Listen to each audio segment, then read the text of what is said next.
नमस्कार मित्रांनो, जुळे गाठके या मालिकेच्या नवीन प्रोमोमध्ये एक धमाकेदार ट्विस्ट आपल्याला बघायला मिळतोय.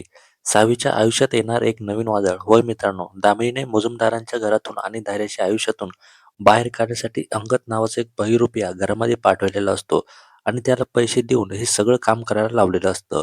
तो आता घरामध्ये येतो आणि सावीला भेटायचं असं बोलू लागतो. सावी समोर येऊन तो उभा राहतो. सावी त्याला जाब विचारते, "कोण तुम्ही? मी याआधी तुम्हाला कधीच पाहिलेलं नाहीये." अंगद बोलू लागतो, "कसं पाहणार तुम्ही?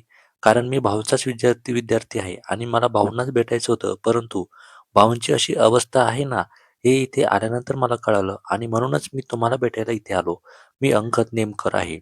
मी भाऊंचाच विद्यार्थी आहे." असं बोलून तो सावी समोर हँडशेक करण्यासाठी हात पुढे करतो आणि तेवढ्यात त्या मोक्यावर धैर्यवरती गॅलरीमध्ये उभा असतो.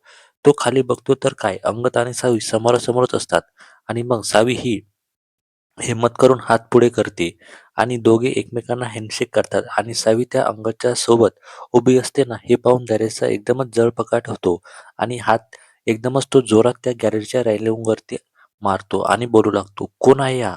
तर इकडे भास्कर, विलास, दामिनी हे सर्वजण गॅलरीमध्येच उभे राहिलेले असतात.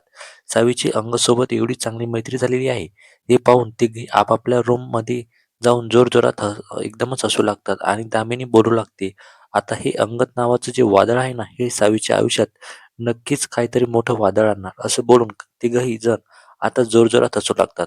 तर मित्रांनो, दामिनीने अंगद नावाचा जो गुंड बहिरूपी या सावीच्या आयुष्यामध्ये पाठवलेला आहे, तो नक्कीच सावीला काय करेल बरं आणि सावी या सगळ्या संकटाला कशी सामोरी जाणार आणि धैर्याची या सगळ्या संकटामध्ये सावीला मदत मिळणार का?